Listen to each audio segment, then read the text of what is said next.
infos.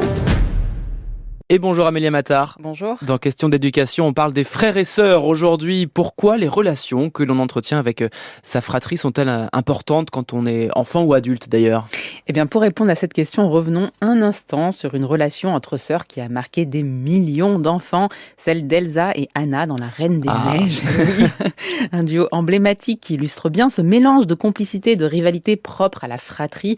On se souvient tous de leur lien unique, parfois conflictuel, mais profondément indéfectible, parce qu'on peut passer son enfance à se chamailler. Quand ça compte vraiment, on est là l'un pour l'autre. Alors la science s'est penchée sur ces relations. Est-ce qu'elle confirme ce qu'on vient de dire dans les vraies familles, pas celles de Disney ?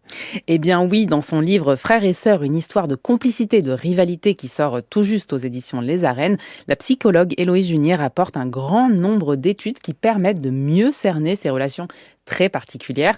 Grandir dans une fratrie serait favorable au développement des compétences relationnelles, au développement langagier et au développement émotionnel. Lorsque la relation est bonne, elle apporterait même un véritable soutien en cas de stress, une forme de réconfort naturel. Et enfin, les études montrent que les enfants ayant des frères et sœurs grandiraient en meilleure santé. Donc la prochaine fois que vous entendez des cris de dispute depuis la chambre des enfants, essayez de vous rappeler toutes ces bonnes nouvelles. C'est bon pour eux. Voilà. Alors attention toutefois, ces bénéfices ne sont pas systématiques, notamment dans les fratries de plus de 3 enfants.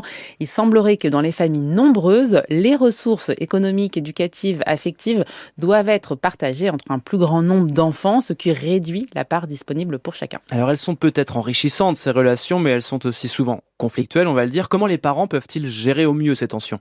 Alors plusieurs facteurs jouent sur la fréquence et l'intensité de ces disputes. J'en ai retenu 3. D'abord, la mésentente entre les parents. Ensuite, les styles parentaux plus punitifs qui favorisent un climat familial conflictuel et le favoritisme envers un enfant au détriment d'un autre, bien sûr. Notons, et c'est important, que ce que beaucoup d'adultes considèrent comme des chamailleries sans conséquences peuvent au contraire être vécues comme de véritables violences pour les enfants victimes avec des conséquences psychologiques bien documentées. Concrètement, j'ai demandé à Héloïse Junier, l'auteur de ce livre, quelles mesures peut-on mettre facilement en place dans le quotidien de la famille pour apaiser ces tensions dans les fratries. Eh bien, elle insiste sur l'importance de ne pas aborder les conflits avec une posture de justicier.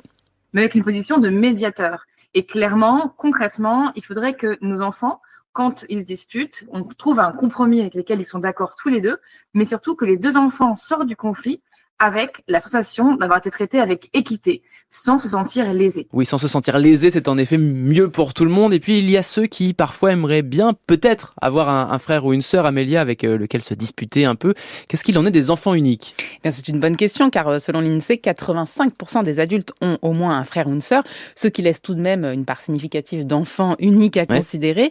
Et la condition d'enfant unique n'est pas toujours facile. Une étude chinoise de 2018 montre que ces enfants sont moins bien perçus par leur père. Ils sont jugés égocentriques ou carrément inadaptés.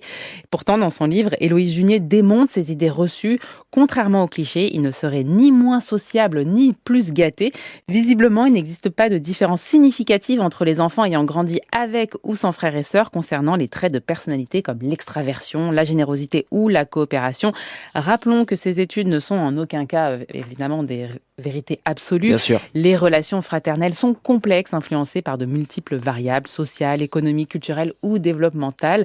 Pour y voir plus clair dans son foyer, Héloïse Junier propose en annexe de ce livre plusieurs questionnaires qui n'ont pas de valeur scientifique, mais que j'ai trouvé fort utiles pour permettre à chacun d'interroger sa propre dynamique familiale. Et on rappelle le titre, Frères et sœurs, une histoire de complicité et de rivalité. C'est aux éditions Les Arènes. Merci Amélia Mattar. Question d'éducation se réécoute en podcast sur l'appli Radio France.